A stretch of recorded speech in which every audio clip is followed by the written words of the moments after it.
والصلاة والسلام على سید المرسلین وعلى آلہ واصحابہ اجمعین۔ میرے پیارے بھائیوں،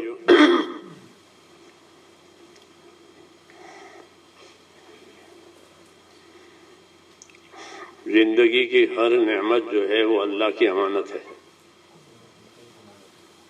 ہر نعمت جو اللہ کی طرف سے دی گئی ہے، جس طرح ایک پہلو اس کے نعمت ہونے کا ہے، ایسے ہی اس کا دوسرا پہلو کیا ہے؟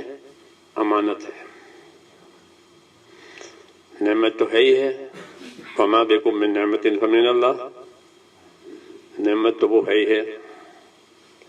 دوسرا پہلو جو ہے وہ اس نعمت کے امانت ہونے کا ہے،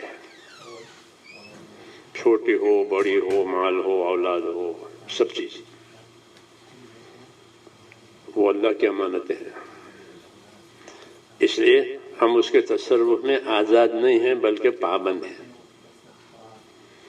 امانت ہونے کا یہ تقاضا ہے۔ نعمت ہونے کا تقاضا تو ظاہر ہے کہ بھئی نعمت ہے تو وہ متاع ہے، فائدہ اٹھانے کے لیے ہے۔ متاع، ساری دنیا متاع، جی ہاں، تو نفع اٹھانے کے لیے ہے، حاجت پوری کرنے کے لیے ہے۔ ایک دوسرا پہلو جو سمجھایا گیا ہے وہ یہ ہے کہ یہ امانت ہے، اس امانت کی حفاظت بھی کرنی ہے، اس کا حق ادا کرنا ہے، یہ ذمہ داری ہے۔ جو اسباب اللہ تعالیٰ نے دنیا میں دیے ہیں اس کا مقصد یہ ہے کہ اس کو دین کے کام میں معاون بنایا جاوے، حاجز اور مانع نہ بنایا جائے۔ اللہم اعنی علی دینی بالدنیا وعلی آخرتی بالتقوی، معصور دعا ہے۔ اللہم اعنی علی دینی بالدنیا، کہ میرے دین میں اعانت کے لیے مجھے دنیا دے، جیسے سحری کھاتا ہے روزے کے لیے، ایسے تو سحری جو ہے وہ اعانت ہے روزے پر۔ ایسے دنیا کے اسباب سارے کے سارے وہ اعانت ہے دین کے کام کے لیے۔ اصلی ترتیب ہے کہ اپنی دنیا کو اپنے دین کے لیے اعانت بناؤ۔ دعا مانگ کر کے اس کی تعلیم دی گئی ہے، دعاؤں میں تعلیم ہوتی ہے۔ دعاؤں میں جس طرح حاجت مانگی جاتی ہے ایسے دعاؤں میں تعلیم بھی ہوتی ہے۔ حضور صلی اللہ علیہ وسلم اپنی دعوت میں بھی نبی ہیں، اپنی دعا میں بھی نبی ہیں۔ جی ہاں، آپ اپنی دعوت میں نبی ہیں، داعیا الی اللہ نصر۔ اور جو دعا مانگیں گے وہ کہ جو دعا مانگیں گے وہ اس دعا میں تعلیم ہے کہ اس کی ضرورت ہے، اس کا یہ مقصد ہے۔ جی ہاں، اس لیے دین سیکھنا ضروری ہے، دین سمجھنا ضروری ہے۔ ہاں، تو ہماری ہر چیز وہ اللہ کی امانت ہے، اس کے حقوق ہیں، اس کے حدود ہیں۔ جی ہاں، اگر اس کے حقوق حدود کی رعایت نہیں کی جائے گی تو زندگی مسرفوں کی ہوگی۔ جی ہاں، وہ اللہ کو یہ پسند نہیں ہے۔ جی ہاں، یہ آگے نکل گئے ہیں۔ جی ہاں، اس لیے اس کے حدود قیود ضروری ہے۔ اس لیے اللہ تعالیٰ رسولوں کو دنیا میں بھیجتے ہیں کہ زندگی کے حدود قیود معلوم ہو جائیں، زندگی کی ذمہ داریاں معلوم ہو جائیں، تاکہ ان ذمہ داریوں کو یہاں پورا کیا جائے، اور خود پورا کرتے ہوئے کہ دنیا میں اس کی تلقین، اس کی ترغیب، اس کی دعوت دی جائے۔ یہ حق ہے ہماری چیزوں کا، ہمارے اسباب کا، ہماری حیات کا۔ اس لیے عام طور پر صحابہ رضی اللہ تعالیٰ عنہم 3 چیزیں لے کر کے دنیا میں چلے ہیں۔ ایک ایمان اور یقین، یہ سب سے بھاری اور وزنی چیز ہے۔ ابن عمر سے کسی نے پوچھا رضی اللہ عنہما کہ صحابہ ہنستے تھے کہ ہاں ہنستے تھے، ہنسنے کے موقع پر ہنستے بھی تھے، انسان ہے، اللہ ہنساتا بھی ہے رلاتا بھی ہے، آدھا کباب کا، لیکن ہنستے تھے وہ غفلت سے نہیں، والایمان فی قلوبہم مثل الجبال،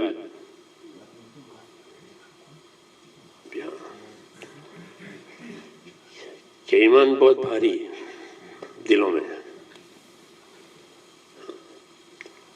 اس ایمان کو بنایا تھا اپنی قربانیوں سے، اپنی محنتوں سے، جی ہاں، کہ وہ مثل الجبال، مثل الجبال کہنے میں اس طرح اشارہ ہے کہ وہ دنیا کے حالات سے متاثر نہیں ہوتے تھے، جیسے پہاڑ متاثر نہیں ہوتا، جتنے بھی طوفان آئے، جتنے بھی سیلاب آئے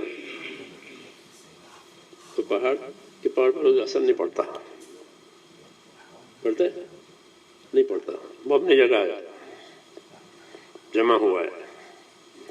تو ایمان کہ جو حالات سے متاثر نہ کرے اور تقاضوں پر چلاوے اور حرام سے بچاوے، فرائض پر کھڑا کرے، حقوق ادا کراوے، یہ ایمان کا تقاضا ہے، کہ وہ ایمان خوف پیدا کرتا ہے، خوف کی وجہ سے آدمی حق ادا کرے گا۔ ایمان کیسا کہ خوف والا، کہ جس سے ڈر کر وہ اللہ کا حق ادا کرے، اللہ کے مخلوق کا حق ادا کرے، اپنی ذات کا حق بھی پہچان کر ادا کرے، حقوق ادا کرنے والا ایمان، مخلوق کے ہوں یا اللہ کے ہوں، جی ہاں۔ تو یہ ایک چیز ان کی یہ کہ ایمان، یقین، اس میں اللہ پر بھروسہ بھی ہوتا ہے، کہ اللہ کا کام کر کے، اللہ کا حق ادا کر کے اللہ پر بھروسہ کریں گے۔ تو اپنا ایمان پہلی چیز یہ ہے کہ ایمان جو ہے وہ غیر متزلزل، حالات سے متاثر نہیں ہو، بلکہ ایمان تقاضے پر چلا ہے۔ تو ایک چیز یہ دنیا میں لے کر گئے کہ وہ حالات سے متاثر نہیں ہوتے تھے اپنے یقین کی وجہ سے، جی ہاں۔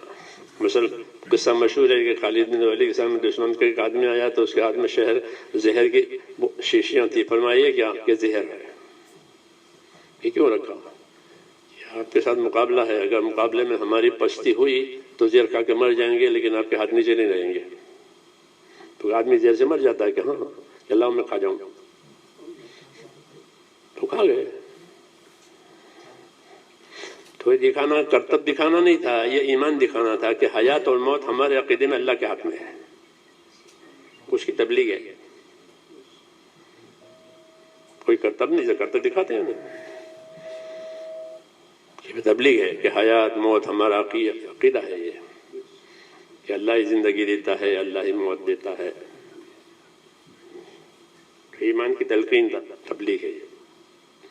تو ایک چیز تو یہ حضرات لے کر چلے ہیں۔ دوسری چیز اپنے اعمال، کہ جان مال کو کیسے استعمال کرنا، اللہ کے حقوق میں، مخلوق کے حقوق میں، اپنے حقوق میں، ہاں، عبادت میں، معاملات میں، معاشرت میں، اخلاق میں، اپنے اعمال کیسے،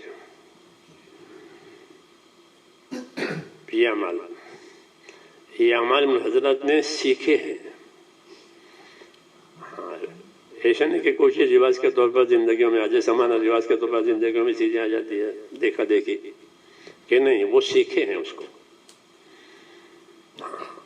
ایمان علم کی روشنی میں ہے، اس لیے وہ صحیح ہیں، قابل قبول بھی ہیں، حدود پر ہے، اس میں کوئی غلو نہیں ہے، اس میں کوئی تقصیر بھی نہیں ہے،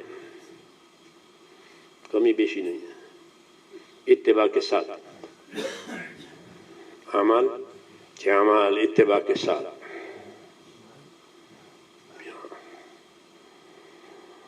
پھر انہیں عملوں کی دعوت بھی ہے لوگوں کو، اس کی تعلیم بھی ہے کہ ان عملوں کی تعلیم دیں گے. جی ہاں، جس عمل پر قائم ہیں اس کی تعلیم دیں گے. عبادت کے اعمال ہوں، معاشرت کے ہوں، اخلاق کے ہوں، اس کی تعلیم. کیونکہ حضور صلی اللہ علیہ وسلم داعی بھی تھے، معلم بھی تھے. تو آپ کے اتباع کرنے والے بھی اپنی چیز کے داعی بھی ہوں گے، اور جب کوئی دعوت قبول کرے تو اس کو سکھانا بھی ہے. کیونکہ دعوت مقدم ہے، پھر اس کے بعد میں تعلیم ہے. اگر دعوت ہی نہیں قبول کی ہے تو وہ تعلیم کیسے لے گا؟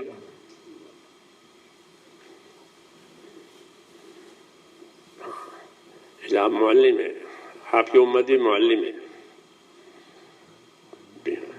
آپ کی امت بھی داعی ہے. تو اپنے اعمال اور اپنے اعمال کو ہر حال میں پورا کرتے تھے، ہر حال میں اس پر استقامت کے ساتھ رہتے تھے. کیونکہ عمل پر استقامت ضروری ہے. دنیا حالات کا گھر ہے.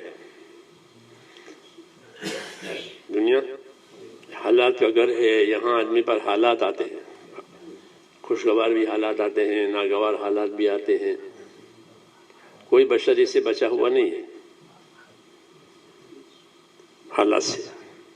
صبح ہوتی ہے، شام ہوتی ہے، یہ دلیل ہے کہ حالات ایک نہیں رہیں گے. جی ہاں، تو حالات آتے ہیں. تو حالات میں کیا کرے؟ ایک تو ہے کہ جیسے حال ہے ویسے زندگی گزارے، تو یہ تو غلط ہے کہ جیسا حال ہو ویسے زندگی گزارو.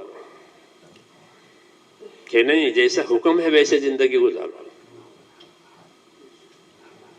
فَفَعَلُوا مَا تُؤْمَرُونَ، کہ وہ عمل کرو جس کا حکم دیا گیا ہے. اس لیے استقامت ہوتی ہے حالات کی وجہ سے، کہ ایک حال باقی نہیں رہتا.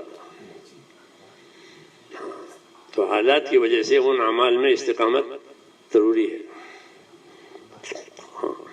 ہاں، اتنی بات ہے کہ کوئی حال پیش آیا تو پوچھو کہ اب میں کیا کروں. حیران پریشان ہونے کی ضرورت نہیں ہے.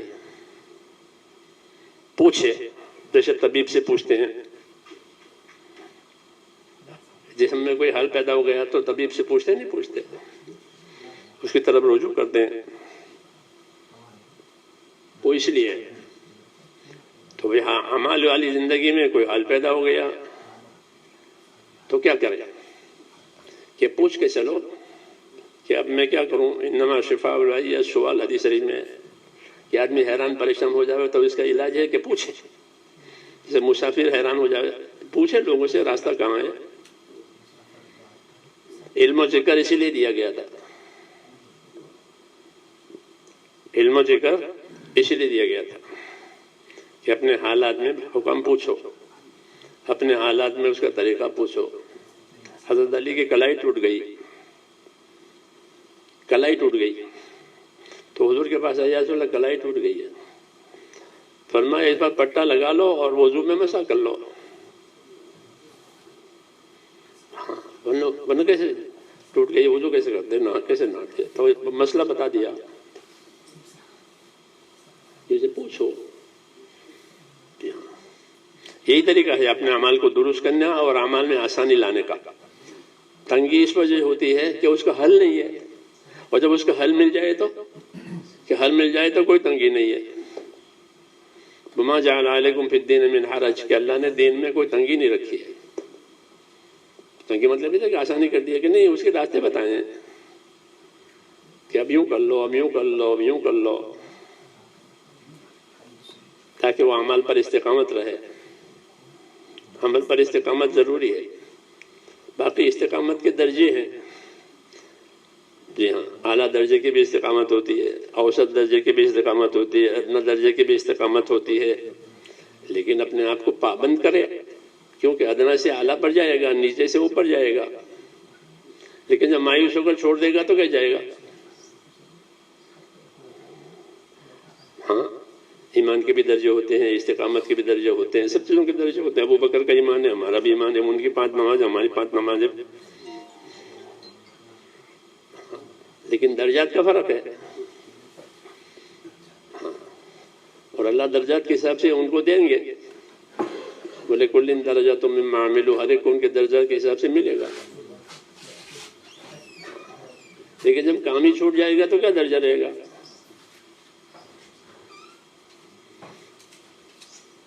اس لیے اپنے اعمال پر استقامت ضروری ہے. پھر پابند ہو جاؤں. کوئی بات پیش آئے تو کہ پوچھے، رائے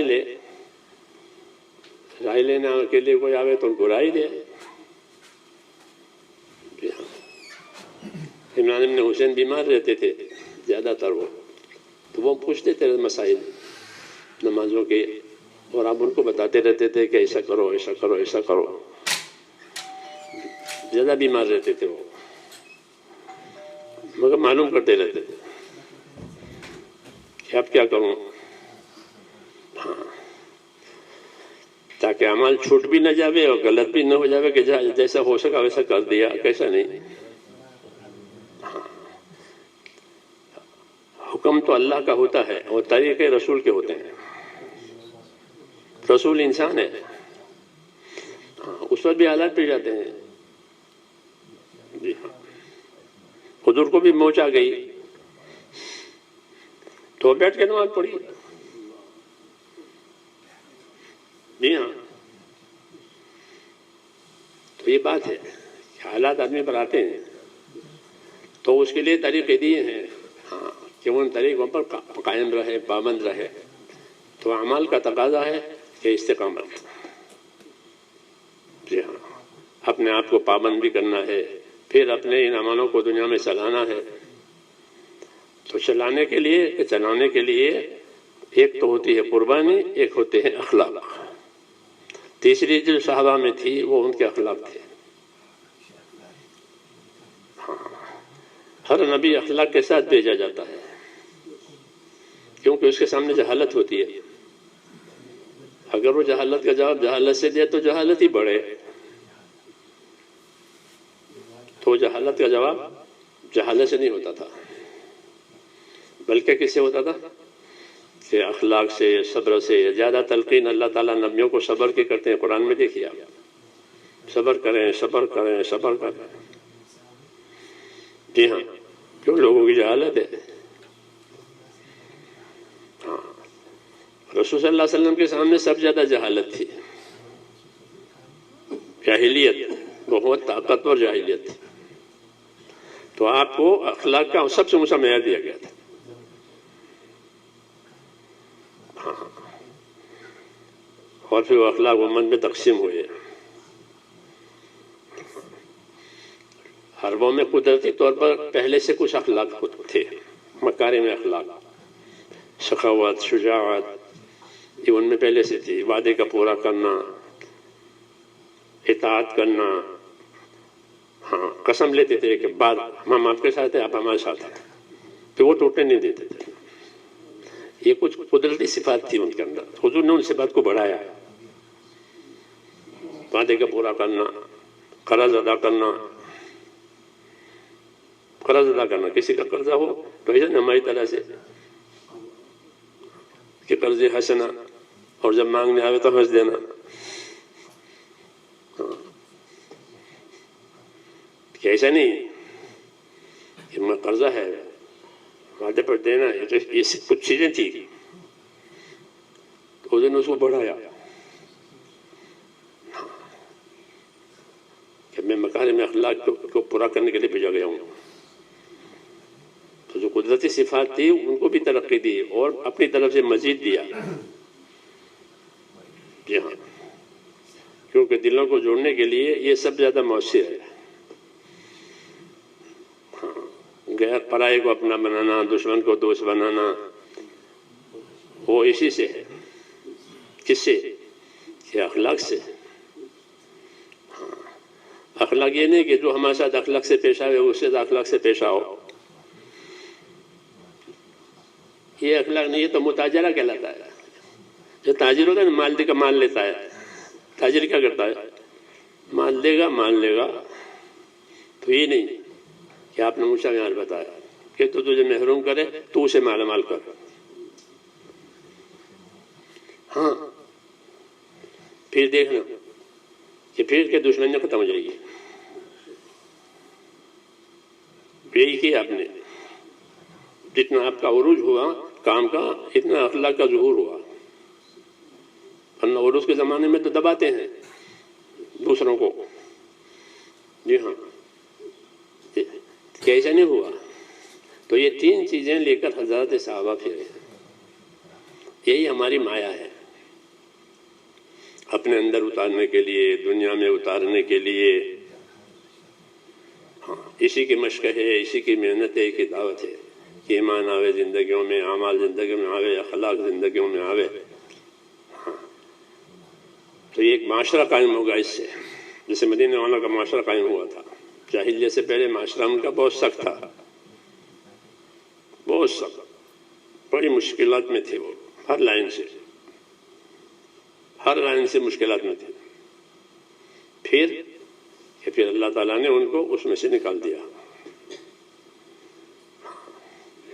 اور ان کی معاشرت بن گئی. دشمن تھے بھائی ہو گئے. جاہلیت تھی وہ ختم ہو گئی, عصبیت تھی وہ بھی ختم ہو گئی. اب کہ اب اللہ کے دین کے مددگار بن گئے. بس یہ بڑا شرف ہے, یہ بڑا شرف. کیا بڑا شرف, کیا سب سے بڑا شرف کہ مدد, دین کی مدد, یہ بڑا شرف. اللہ کہتے ہیں کہ تم میرے مددگار ہو جاؤ. کونوا انصار اللہ, ہے انصار دین اللہ. تو اللہ کے دین کی مدد کو اللہ کی مدد, یہ عنوان کیا ہے. یہ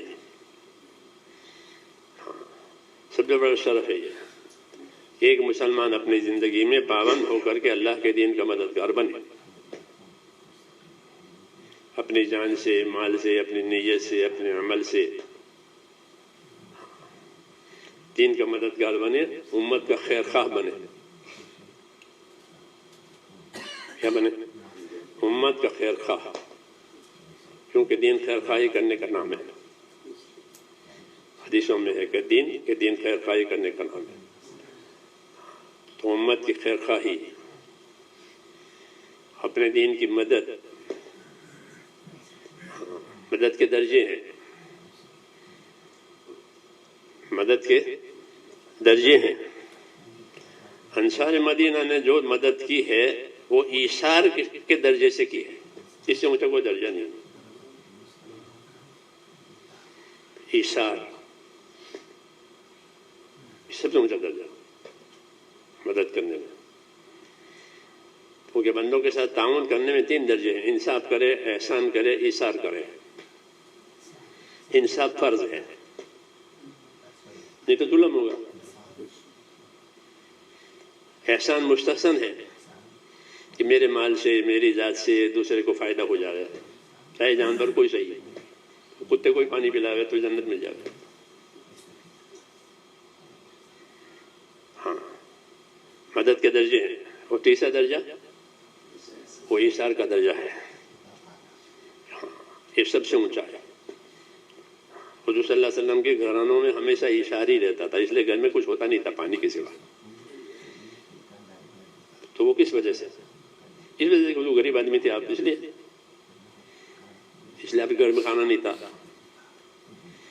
کہ اس وجہ سے نہیں, وہ ایثار کی وجہ سے. ہاں اس لیے انصار نے جو نصرت کی ہے وہ کیسے کی ہے؟ ایثار سے کی ہے. اس سے اونچا درجہ نہیں ہے. اس لیے وہ نمونہ بن گئے. ہاں انہوں نے اپنی نصرت میں ایثار دکھلایا ہے. اونچا درجہ ہے. تو درجے ہیں ہر چیز کے. اپنی طاقت لگاوے. اس کا آدمی مکلف ہے. علیکم بما تطیقون, حضور نے فرمایا علیکم بما تطیقون, کہ جتنا تمہاری طاقت ہے اتنا کرنا تو لازم سمجھو. علیکم کا مطلب یہ ہوتا ہے, یہ تساہل کے لیے نہیں ہے کہ اپنی طاقت پر کرو. تساہل کے لیے نہیں ہے, بلکہ لزوم کے لیے ہے. کہ جتنی طاقت ہے اتنا تو کر ہی ڈالو. ہاں کیونکہ وفاداری کا معنی یہی ہے. وفاداری تابع داری تو اسی میں ہوگی نا کہ اپنی طاقت کے مطابق میں نے کر لیا. آگے کیا کہ اللہ کی طاقت ہے، میری طاقت ختم ہو گئی ہے. جب اس کی طاقت ختم ہو جائے گی تو اللہ اپنی طاقت کو اس کی طاقت کے ساتھ کرے گا. وَيَزِدْكُمْ قُوَّةً إِلَىٰ قُوَّتِكُمْ، کہ اللہ تمہاری قوت میں اپنی قوت ملائے گا. کیوں کہ تمہاری قوت تو ختم ہو گئی. اللہ کمزوروں کا رب ہے کہ ان کی طاقت تو ختم ہو گئی ہے، کمزور ہو گئے. تو اب جب اللہ کی طاقت آئے گی، یہ بشارت ہے کہ جب تمہاری طاقت ختم ہو جائے گی تو پھر اللہ تعالیٰ کی طاقت آئے گی. تو ہم تو میرے بھائیوں کام اللہ کی طاقت سے کریں گے، اپنی طاقت سے نہیں. کیوں کہ ہم تو کمزور ہیں اور ہم فقیر بھی ہیں. اللہ نے کہا تم سے فقیر ہو، تو فقیر کیا مدد کرے گا؟ اور کمزور بھی ہیں. ہاں انسان کمزور پیدا ہوا ہے، لیکن اللہ نے یہ کہا ہے کہ جب تم اپنی طاقت کے مطابق کرو گے امانت داری سے، ذمہ داری سے، تو آگے ہماری طاقت ہے. اس لیے نبیوں کی ترتیب اور سنت یہ ہے کہ وہ اپنی طاقت لگا دیتے. پھر آگے اللہ ہے. ہاں آگے اس کا حکم ہے، اس کے حکم پر ہم کام چل رہے ہیں. تو ہماری وہ مدد نہیں کرے گا تو اور کون کرے گا؟ فمن نصر الا من عند اللہ، کہ کوئی مدد نہیں ہو سکتی مگر اللہ کی طرف سے ہوگی. تو ہم اپنے کام میں پابند ہیں، ہم اپنے کام میں ذمہ دار ہیں.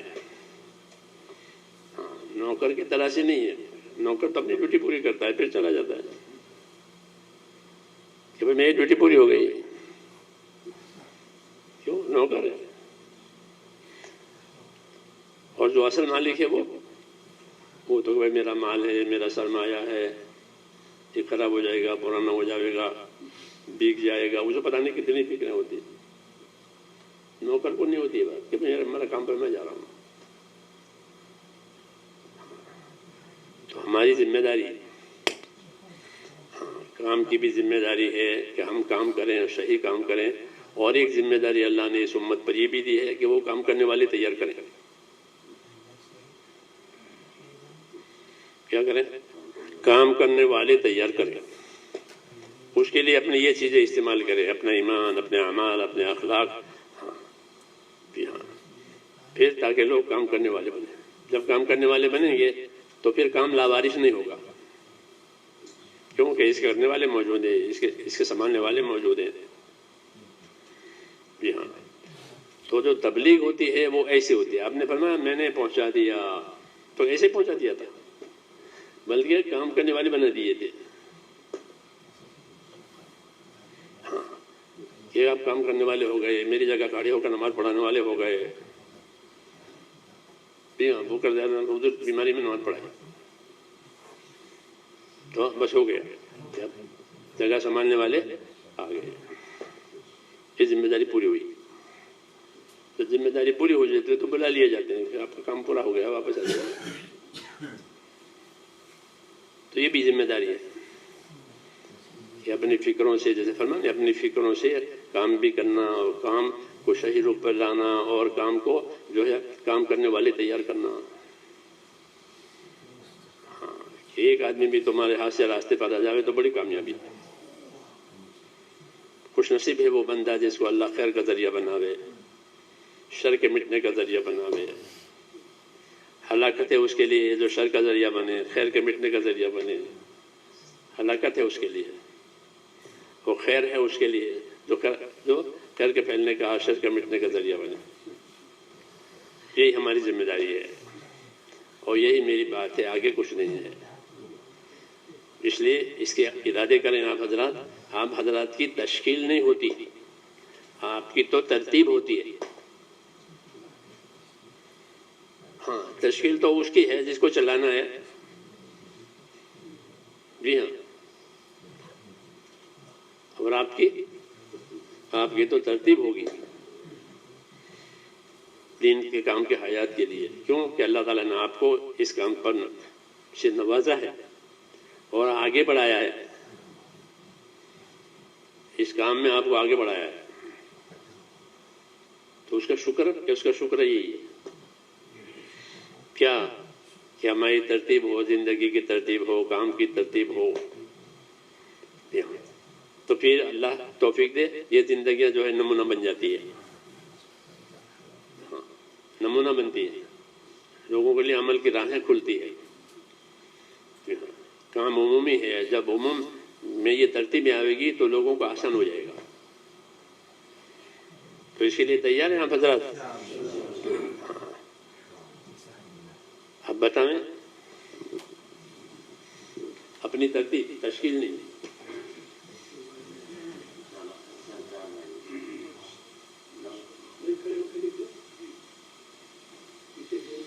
ترتیب کے ساتھ پھر اس ترتیب پر اللہ سے باقی رہنے کے لیے دعائیں مانگیں،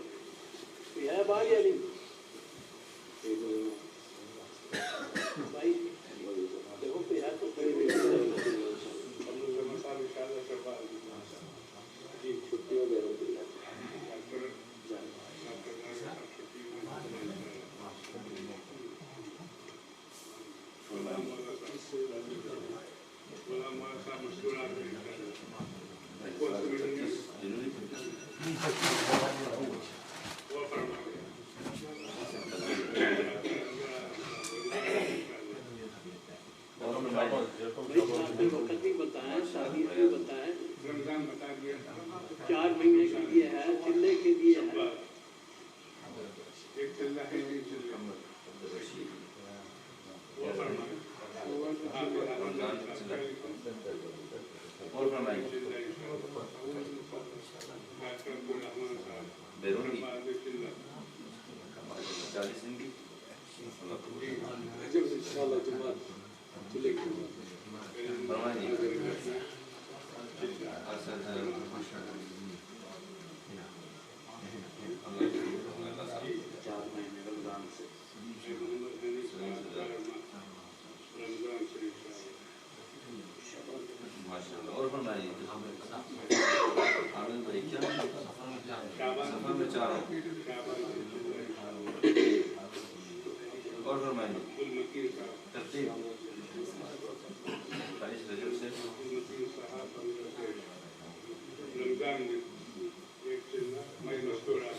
شوال والے بھائی شعبان پہ آ جائے تاکہ آگے رمضان ملے اور وہی اجر و ثواب بھی مل جاتی ہے۔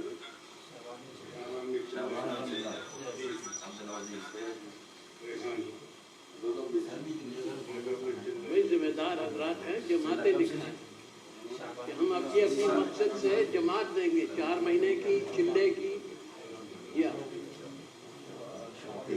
صرف اپنی ذات کے لیے لکھائیں، جماعتیں لکھائیں، جماعت لکھائیں گے تو بڑی فکر بھی پیدا ہوگی اپنی مسجد والوں پہ، اپنی مسجد کے ماحول میں محنت بھی کریں گے جماعت بنانے میں، اور پھر آپ کی اپنے طور پر نکلنے میں بھی قوت و طاقت پیدا ہوگی۔ سارے بھائی دکھا دیں بھائی، کوئی باقی نہ رہے۔ 3 منٹ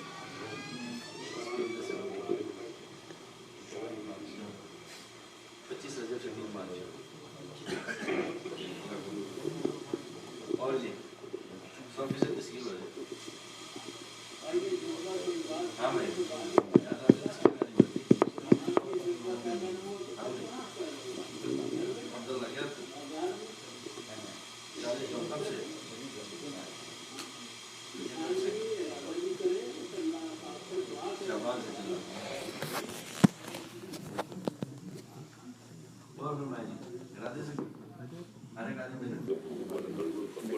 بھیا دیکھ الخير كله إليك يرجع الأمر كله لا إله إلا الله وحده لا شريك له له الملك وله الحمد يحيي ويميت وهو حي لا يموت بيده الخير وهو على كل شيء قدير اللهم صل وسلم وبارك على سيدنا محمد النبي الأمي وآله وصحبه أجمعين اللهم زينا نبينا محمد صلى الله عليه وسلم بما هو أهله ربنا إننا آمنا فاغفر لنا ذنوبنا وقنا عذاب النار ربنا إننا آمنا فاغفر لنا ذنوبنا وقنا عذاب النار ربنا إننا آمنا فاغفر لنا ذنوبنا وقنا عذاب النار اللهم أقبل بقلوبنا إلى دينك وأقبل بقلوب جميع المسلمين إلى طاعتك اللهم إن قلوبنا ونواسينا وجوارحنا بيدك لم تملكنا منها شيئا فإذا فعلت ذلك بنا فكن أنت ولينا واهدنا إلى سواء السبيل اللهم اهدنا إلى سواء السبيل اللهم اهدنا إلى سواء السبيل اللهم أرنا الحق حقا وارزقنا اتباعه